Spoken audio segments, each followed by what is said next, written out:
Hey guys, welcome to the after show for Unlocking the Truth, where we are reviewing season 1, episode 6. He knows things he shouldn't know, so stay tuned and we're going to tell you what those things are.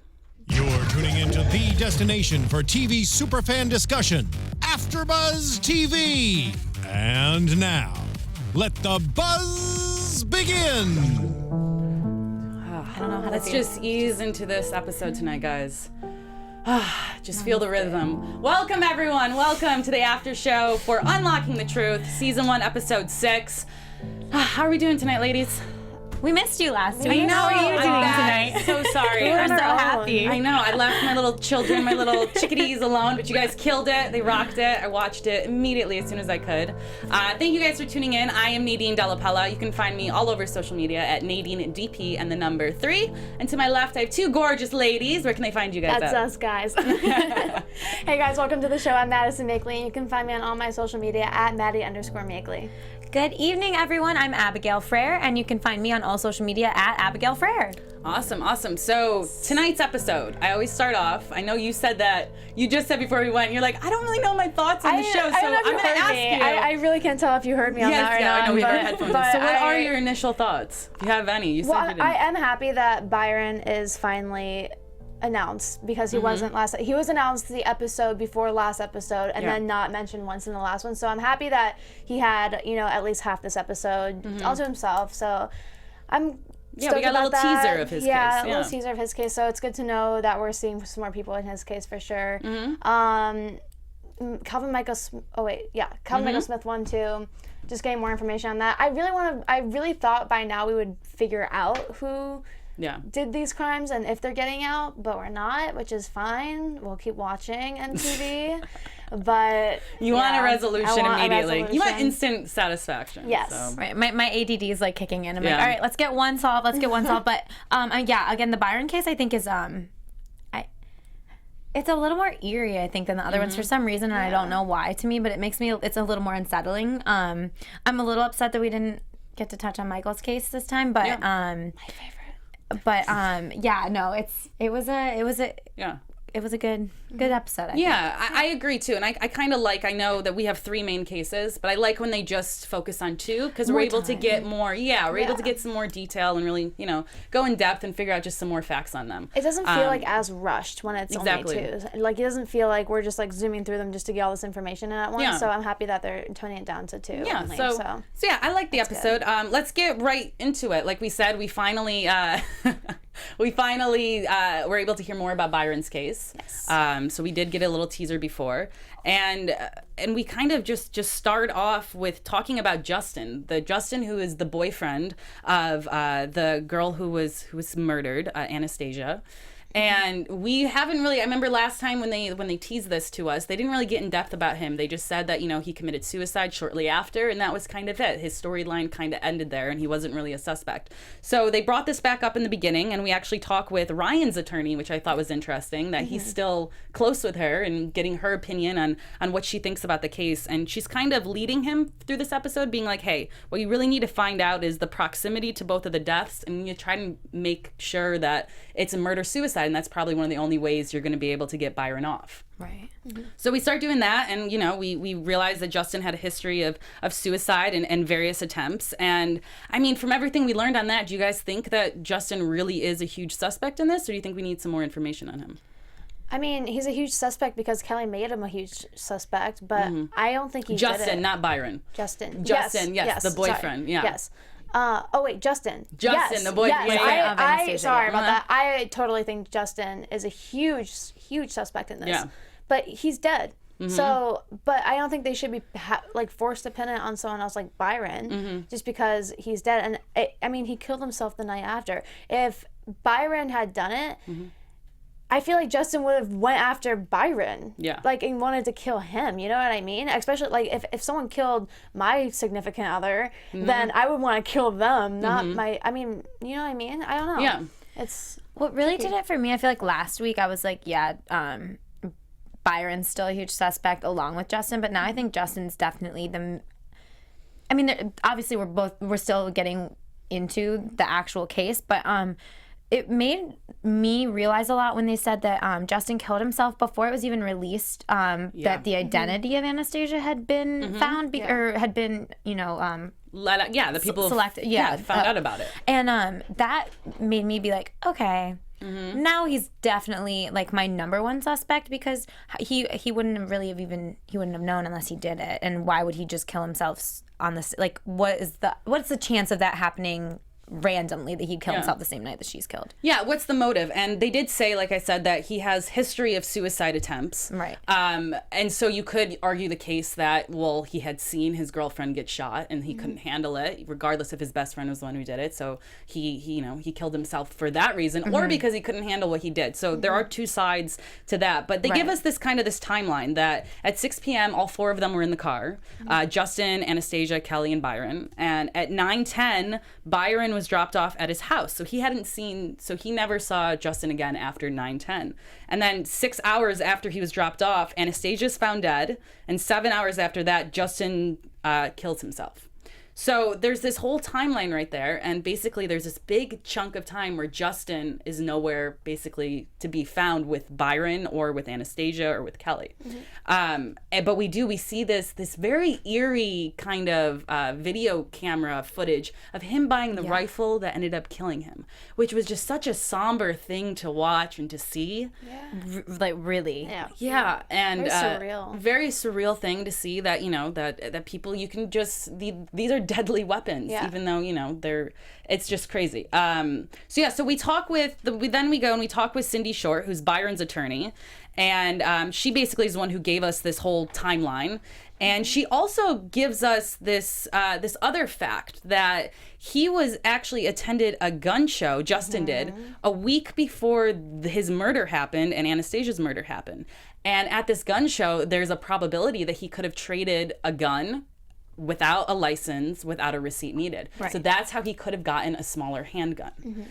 So we find this, and this is a big thing, because what they're basically trying to prove this entire episode, Ryan and Eva. Thank you, because I was having a cramp too. Yeah. So many names. So many names, Ryan and Eva, what they're trying to prove basically this entire episode is that a shotgun was not used to kill Anastasia and that a handgun was. So that fact right there was very important, but it also kind of scares me that these gun shows that anybody can just get their hands on a gun. Yeah, that's bizarre. I actually didn't know that until they said it in this episode. I'm wondering too, like, if it's changed, because I think since all of the mass shootings have happened, but the fact that was ever even, I don't know. MTV also, like, the show releases things obviously on their path of what they want the viewer to see, but like now I'm like, oh my gosh, all these things are coming out now that it's like Justin.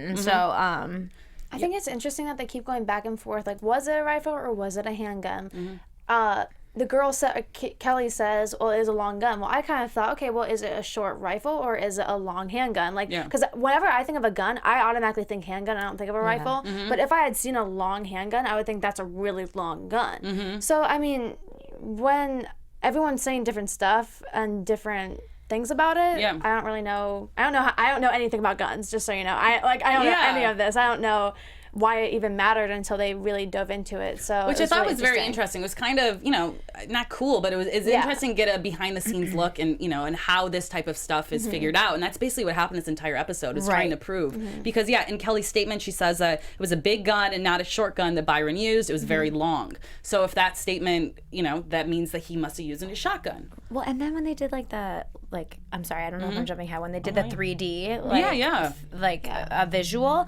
I'm like, wait a second. I mean, yes, it's obviously they said that it is physically possible, but like,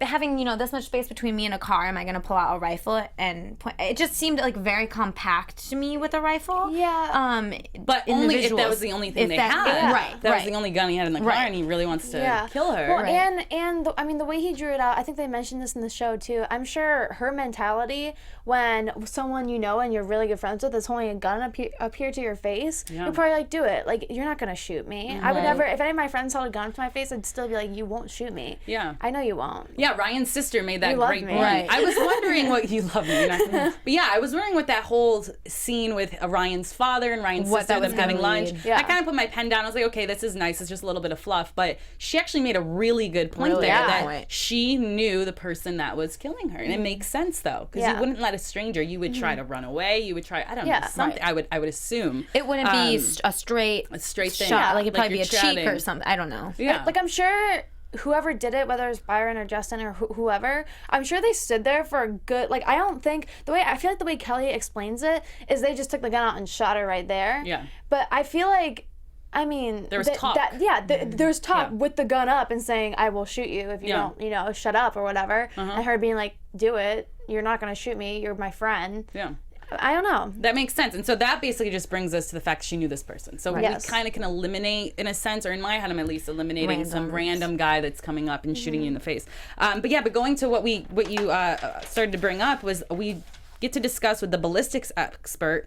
Try saying that 5 times. Ballistics expert, Matt Nodell. And it was really cool how they were able to build this scene. was sick. Technology these days, it's, That was cool. it's Really really, cool. yeah, That's to be really able cool. to basically build what her testimony was, what Kelly's testimony was, and make it come to life. And he was basically able to prove that, hey, her statement actually, it actually makes sense. Everything that she said, you know? And like he said too, like who's gonna go that far in a lie with that much?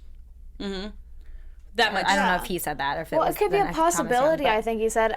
But the only thing is, what I was kind of thinking about when I saw this 3D model is I saw 4 people. You don't know who's doing what, though. So I think the person behind the gun could have been Justin or Byron. Like, I don't think her details Yeah. could add up to it just being Byron. So that's why I was kind of like, It could have been any one of them. it could have been Justin. It could have been her. Yeah. But like the 3D model definitely gave me like a better understanding of like what who was what or like the people that were there and like the stance they were in. But you don't know who is who basically in that That's case. a good point. you Yeah, know? she could have said that, like, "Hey, I was in the car," when she could have been outside. Right. Yeah. Byron She could could have have- been in the car. You never know Right. Yeah. what it could have been. So like even though her story could have added up like as far as where people were, the who they were could have been a lot different, I think. That's so, valid. I didn't even think of that. That's a good point there. And Yeah. so after they get all this data though back and stuff, he basically just kind of confirms her statement, which is something that Ryan and Ava they really want to hear something different than that. So then we go on and we talk to the medical examiner, Thomas Young, who did the autopsy initially in '97 of Anastasia. And he basically is the one who said that, if the evidence if the testimony that a witness is giving completely matches the physical evidence that they were able to have, then her story can't be wrong. Right. And Ryan just gets Yeah. absolutely heated about this because someone's witness, a witness is the one who put him in jail Yeah. for something he didn't do. I agree with Ryan in this case because this guy Thomas starts saying that that's dirty thinking if you even think of questioning an eyewitness, which I don't think is right at all, because I think that the eyewitness, anyone can lie, anyone can say something or think that they saw something when they didn't. So I don't really agree with him in that case at all. I felt kind of like bad, especially saying that to someone like Who's wrongly accused. Ryan, Ryan, Yeah. who was wrongly accused and had his eyewitnesses lie up on a testimony. So how can you like say, I don't know. I get where you're coming from, but also like it's just as much the other way, I feel like, as well. Like I understand Ryan went through something that was horrific, but at the same token, he's also kind of doing things the same thing as Thomas, just in the opposite way. It's like he never said it was fact. He just said that it's hard to not take that into like very hard consideration. And I think that Ryan just got flustered because it did hit him. It did hit home so like so much to him that he got mad when somebody was like, well, yeah, it's a very, and it's like, Ryan, not every case is a witness lying. So I think that he needs to like simmer down, go have a glass of water and like get himself back together. And I think Eva like brought him kind of back because she's like, Ryan, is it, why and whatnot. But it kind of irritated me a little. seeing him get that angry when someone's literally giving their professional opinion and they're trying to give you the best generic overall look, and then he's just getting all worked angry. up about like it. you need to remove yourself, I guess, from your previous situation and look at every situation anew. I think that's the thing. It's if you're going to, of course, you're going to have hard feelings towards anybody that's kind of against the person that may possibly be wrongly convicted. Right. But for him, he has to disassociate himself with every case if he wants to get into this line of work in a sense. And it's obviously hard, and he's a human, and he's going to get emotional. So it's good that Ava's there to support him. But yeah, you can't put aside what Thomas is saying either. No, I actually do agree with that, just because it almost makes Ryan look a little bit biased, just to the fact that just because this happened to him, he thinks that it is happening to these people too, even if that there's still a possibility that they might be guilty. So I think he has to reconsider that as well. So I think you're right in that case. I feel for him, but it just looked unprofessional. Yeah, exactly. But I think, that's the cool thing too about a reality show in a sense. So you really are seeing these people as humans, and you're seeing them, raw, having lunch with their father, even though a lot of it obviously scripted and whatnot. But no, reality TV is real. Sorry, what am I saying? Real. What am I saying, guys? I don't know. But yeah, so we chat with Dr. Young, and basically that doesn't go well for Ryan and Eva's case.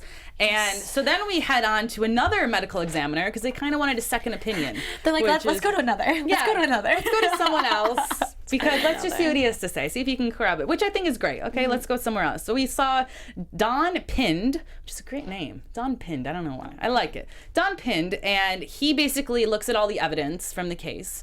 And he was not in court to see, testimony, all that stuff. But from the physical evidence that he was able to review, he basically says that it has to be a handgun and it was not a long barrel rifle based off of the actual bullet that was found. So a bullet fragment, or the bullet that went through, part of the fragment was found in Anastasia's hair when they were reviewing her.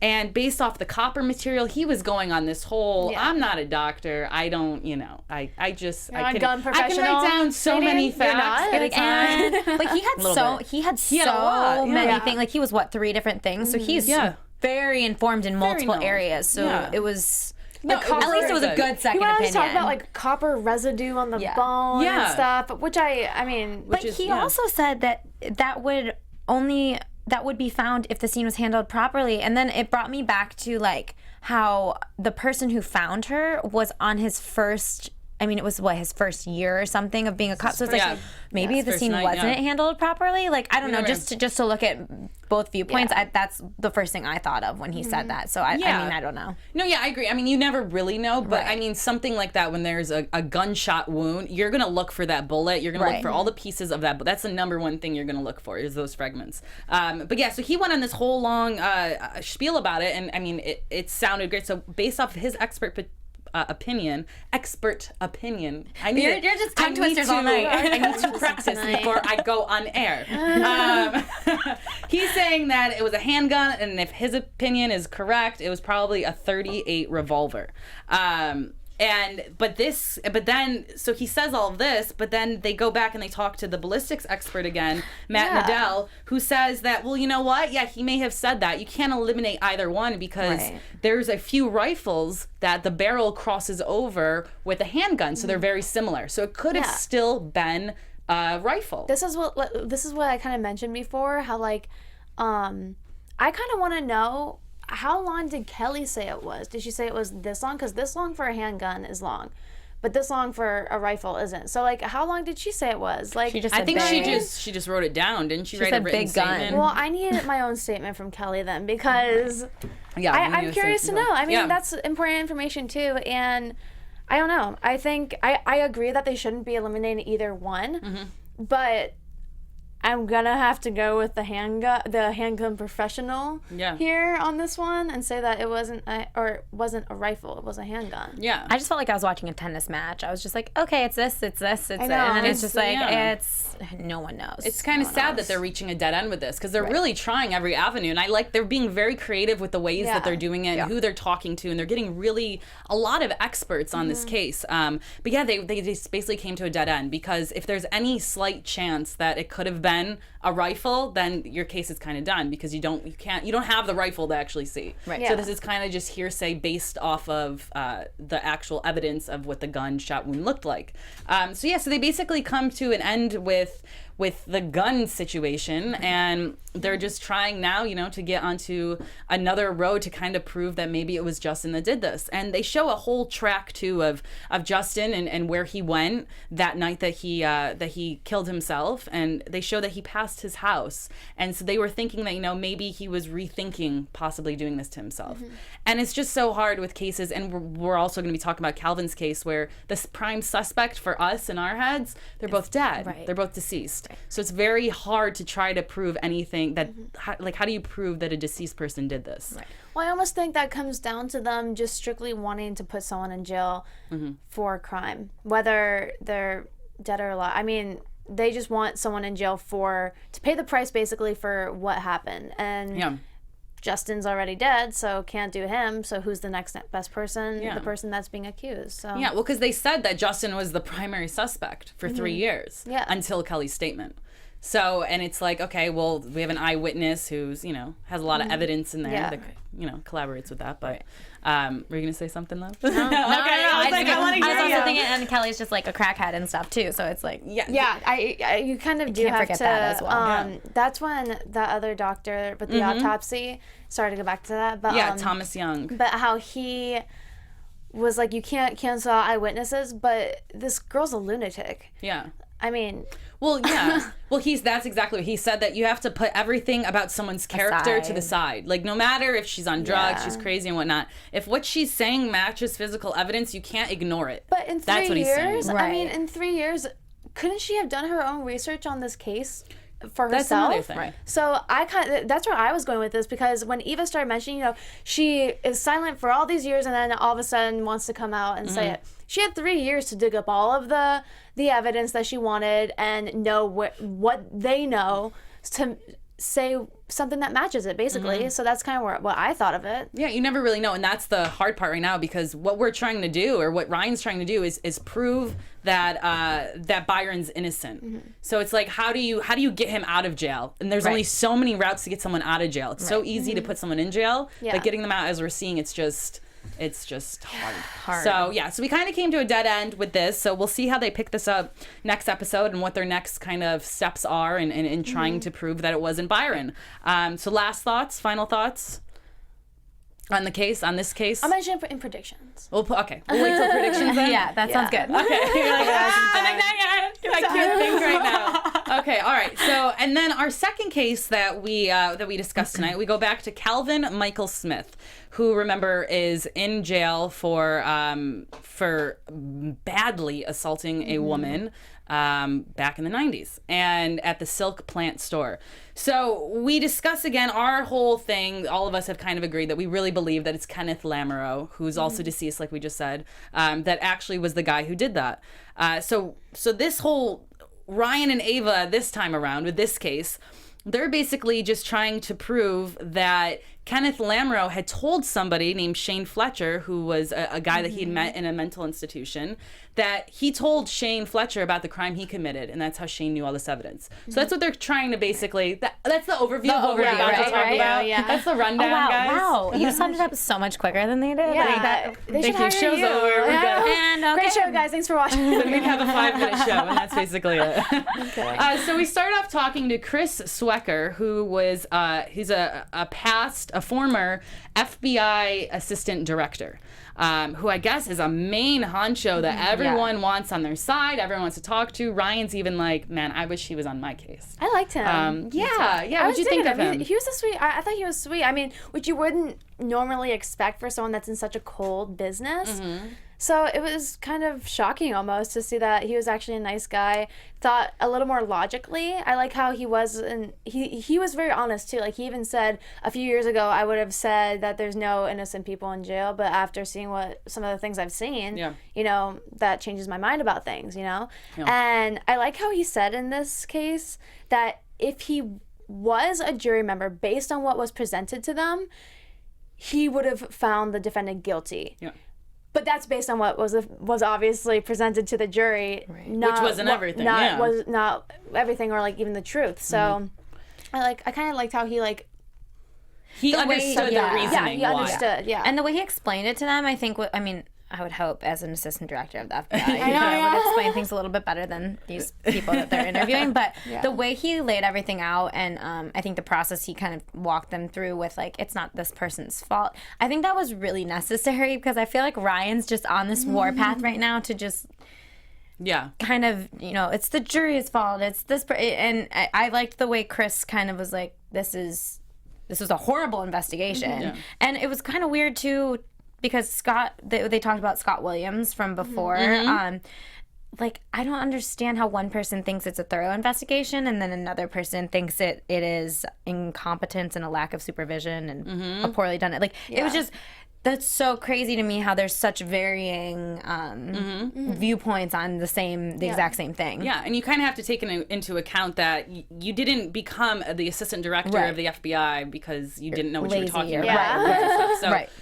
So his opinion has a great deal of weight. So having him on your side for this too really helps Calvin's case out a lot. And something else that he throws out, he's like, the reason why Calvin had a big target on him was because Lamoureux was all lawyered up. From the beginning, he had a lawyer that you can't touch him, basically. Like, you're not going to be able to get a statement out of him because he's lawyered up. Which I think everybody needs to just get a lawyer immediately. And it's not like a public defense attorney. It's like a lawyer. A lawyer. Like a lawyer that knows. And I never thought about that. Yeah, and basically, and what he says, he goes, Calvin just walked right into there, which he did, because he's like, I'm innocent. Why are you guys trying to blame, like, what are these people saying, like, about me? And then they force this confession out of him. So it's really sad in that case, when you keep thinking that Calvin went in there to prove his innocence and then hasn't left since.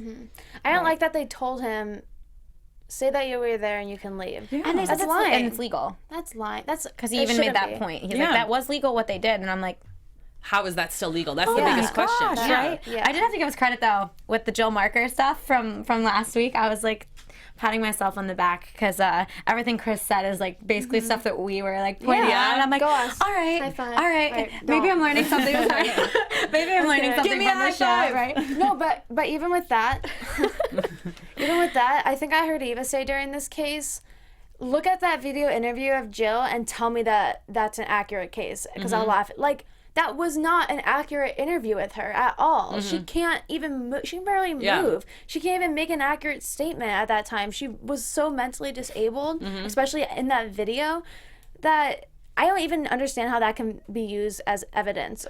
Well, because they had said, I remember last episode, they had said that two doctors, one doctor said that at that period of time she wasn't able to be able to be coherent. Another doctor, who's her normal doctor, said that she was. So you at least have one doctor saying, she's coherent, you can use her, that's it, basically. But I mean, like a normal person looking at this video and thinking, no. Because I was looking at the video like they're asking her yes and no questions, and she just turned her head in circles, and you don't even know. So well, it's another thing. It's being there, like he was saying too. It's the jury. They were only presented certain things, and when you see this poor woman, what had happened to her, come into this room and actually point him out, you're like, I feel so sorry for her. Yeah, so she's saying this is him. Like, your brain just kind of probably gets clouded too. You know what else I was thinking, which I don't know if we even touched on this the last one, but when they said that they went through 3 lineups with Jill, I don't know if Calvin's picture on all 3 lineups. Because then, of course, he's going to look familiar to her. If he's on all 3 lineups and nobody else is on all 3 lineups, like, well, that's what. And then they mentioned the paper and everything else, but I didn't know if his picture was on. That's what Chris Swecker said. He said that she had seen his face 3 times prior. Prior to seeing him in court that day. So she had seen his face with other. They said there were 6 black guys on a piece of paper or whatever, and every single time he was on there, so you're gonna recognize one person from that. But yeah, so and Swecker is even saying that he's just like, he was saying that D.R. Williams had a habit of calling things confessions that weren't. How is D.R. Williams not stripped of any type of degree or power that he has? Like, in the beginning, I kind of thought, okay, like the small town kind of is gossiping about D.R. Williams. It's their little thing. They know his secrets.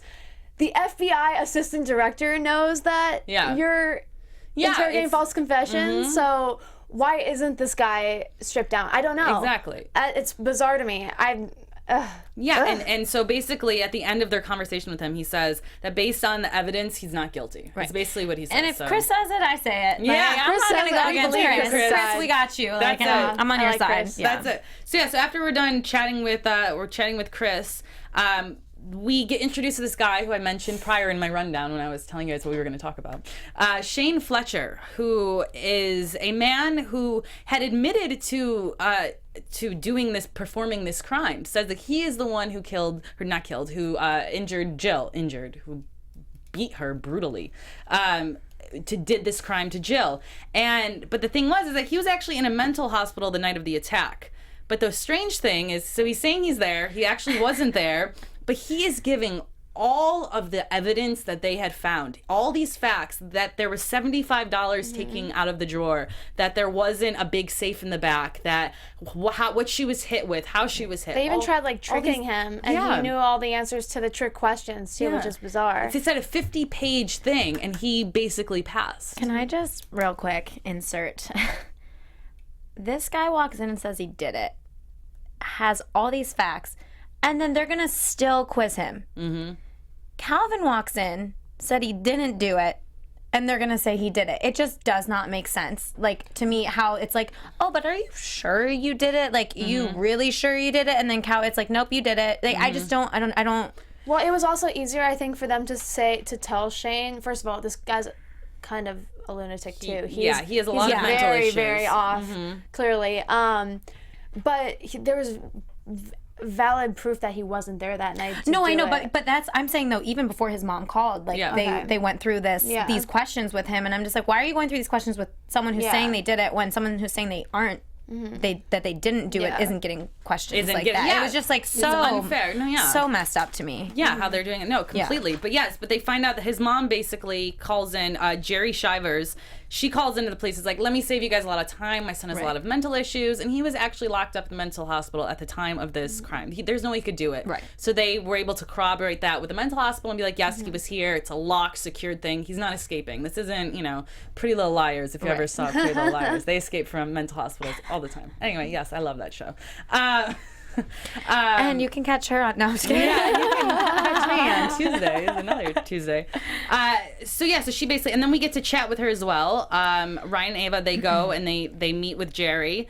And she is just, this poor woman, she just kind of, describes that her son has all these mental issues and stuff. And then she's dumbfounded at the fact that there is a possibility that her son Shane and Kenneth Lamoureux could have had a connection via phone call, because Kenneth was actually living on the same floor as Shane in the mental hospital. So there's a huge connection and tie between them. She seems so shocked that Ryan and Eva would even bring this up, that Kenneth could have told her son all of these different things and all these details.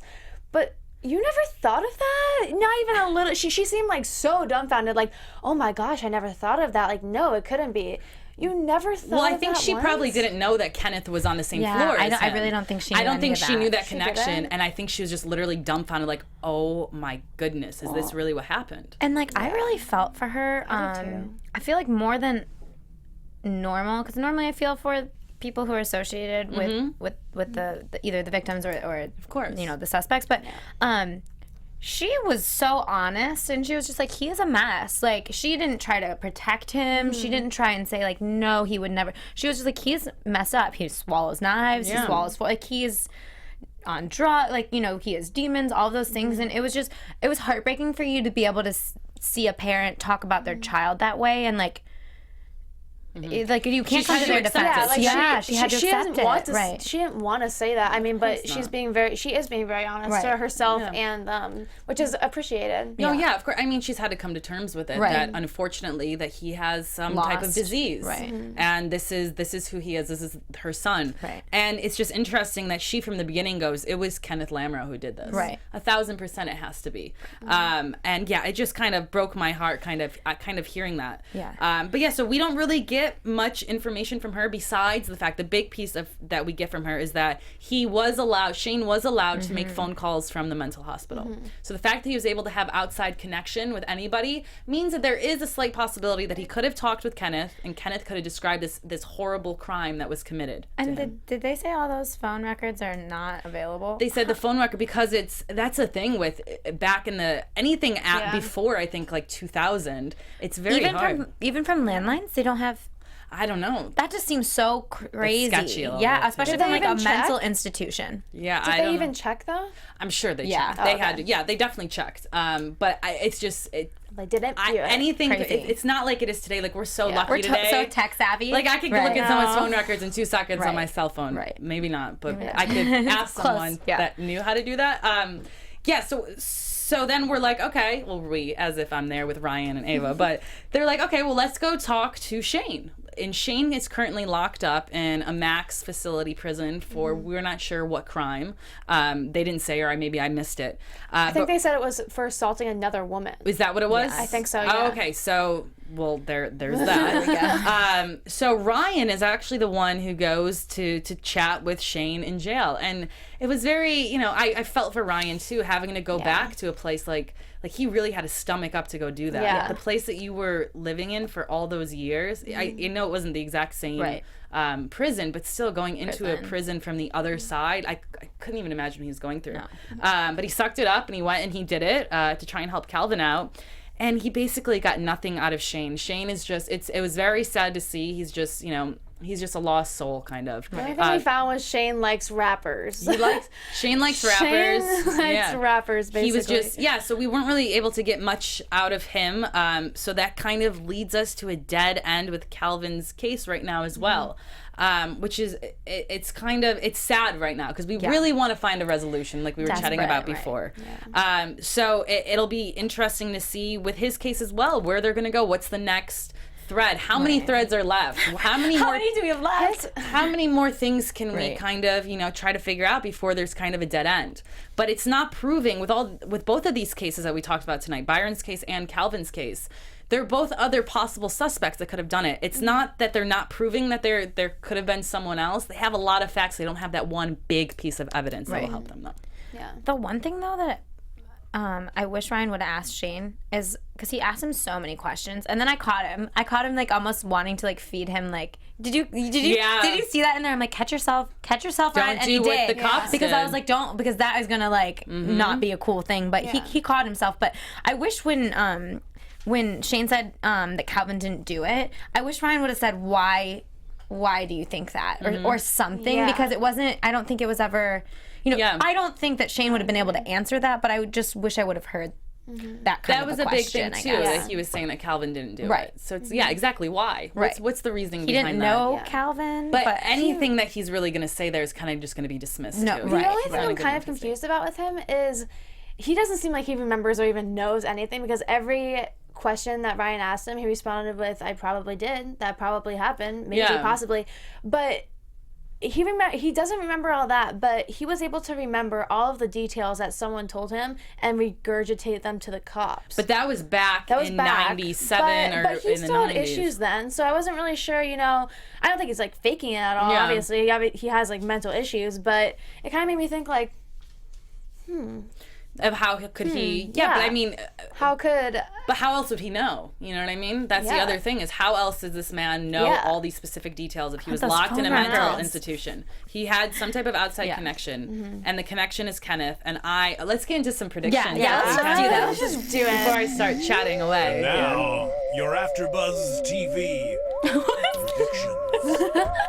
Sorry, guys, my voice just changed for a second. That was me.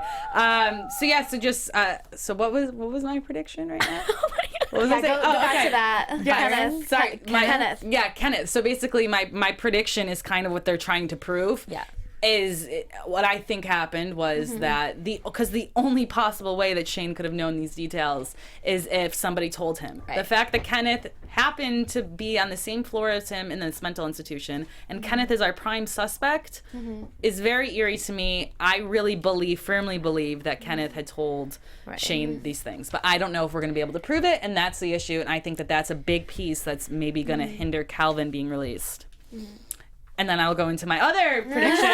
We're like, yeah, and what else? And what else? What else do you have to say? And then going on to Byron's case, it's I'm up in the air about my opinion on it. I really don't have I have no idea what happened, and I think it's just it's a hearsay. And until they do find some type of physical evidence, you don't know. There are 4 people there, and those 4 people know really what happened. Yeah. And if Kelly's lying and Byron wasn't actually there, then the 2 people that know actually what happened, they're both deceased. Right. So that's also, so I just, with both of these cases, I don't know. What about you guys?